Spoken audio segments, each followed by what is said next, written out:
This is why NEO stock is going to make you a millionaire in 2025. To you, does William Lee seem to be the kind of person who would seek to have the NYSE delist the shares of his company? I don't believe that to be the case at all. Then what's the whole truth about all these things? Well, let us all find out. Hello, friends, and welcome back to Stock Market News. Today, we're back again with an interesting question. So today's topic is why NEO stock is going to make you a millionaire in 2025. Let us find out. And before that, please hit the bell icon and subscribe to our channel so you get every single update from our channel. Throughout this year, NEO Inc. and the majority of other Chinese enterprises have been embroiled in controversy. The price of NEO stock has fallen by around 50% from its all-time high reached earlier in the year, although the company has been posting fantastic growth rates. At the moment, NEO trades at a price around 5 times the predictions for the company's revenues for the next year. This is a significant discount compared to its immediate rivals, other premium EV manufacturers. NEO also has the additional benefit of operating its company in the market it is already familiar with, which is the home market. In addition, it looks as if the risk of delisting has been greatly exaggerated, which is one of the primary reasons why NEO trades at such a significant discount. In the end, NEO's growth will probably be far better than expected, and the share price of the firm should rise considerably higher in the years to come.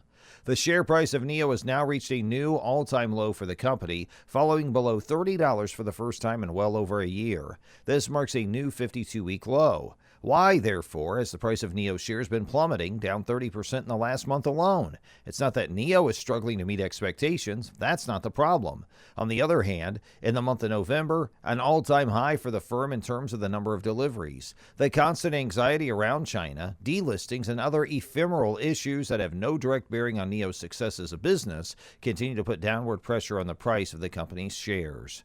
Nevertheless, at this point, the stock has been oversold, and the technical picture should start to become better as we go ahead from here.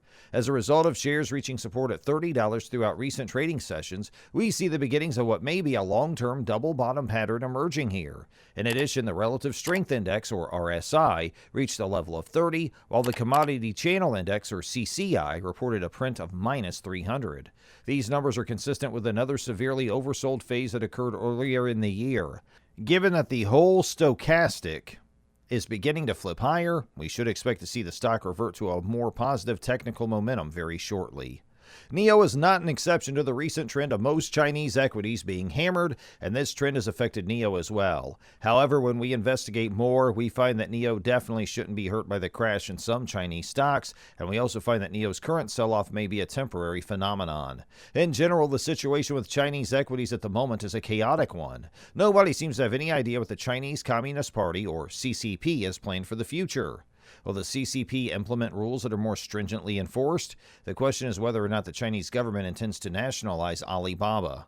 Will the party place restrictions on the ability of Chinese firms to list their shares in foreign markets, particularly the United States? However, the most important concern that seems to exist right now is around the possibility that NEO and other Chinese firms would be delisted from stock markets in the United States.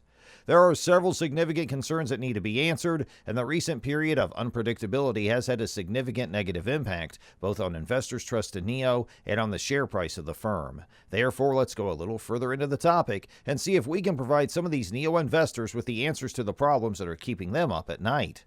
The Chinese Communist Party has recently shown its might, making it very evident that the party is all-powerful and, for all intents and purposes, controls everything that happens in China. Nevertheless, it's not the party's interest to harm its economy and put economic growth back 20 or 30 years. Did you realize that the losses on Chinese stocks that are listed in the United States have already surpassed $1 trillion in just this 1 year?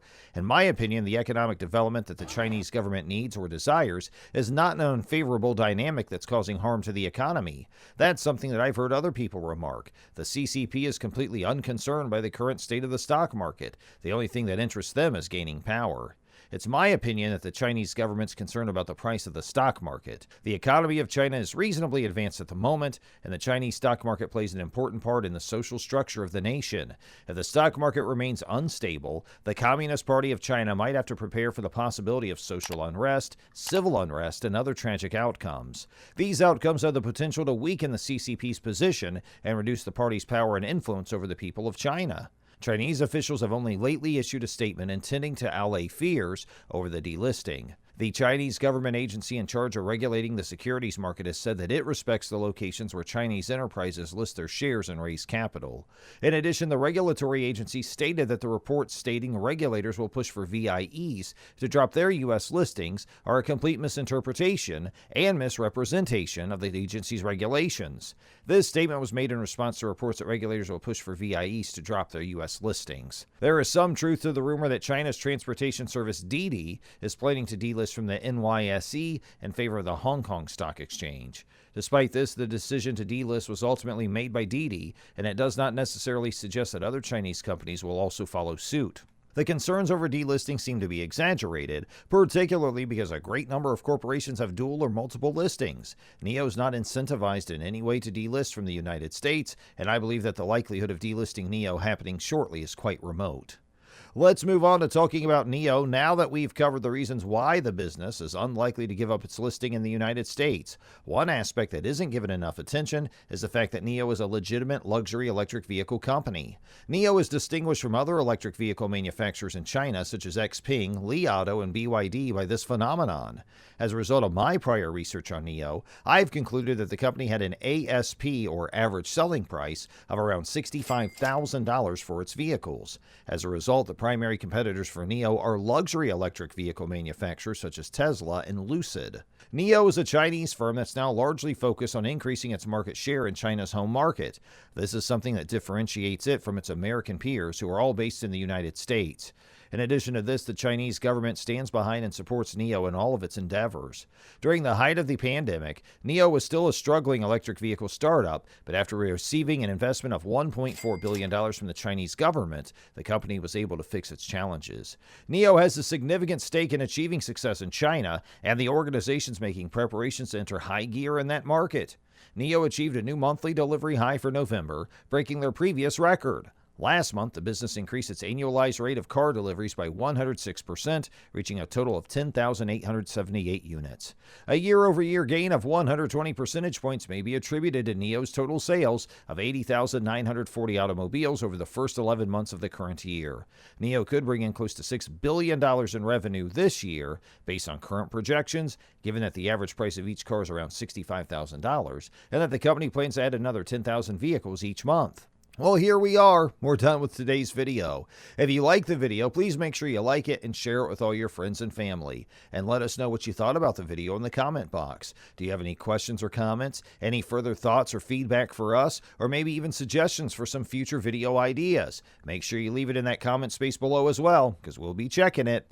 And if you want to watch more videos like this one, make sure you subscribe to our channel and hit the bell icon to get a notification of our latest updates.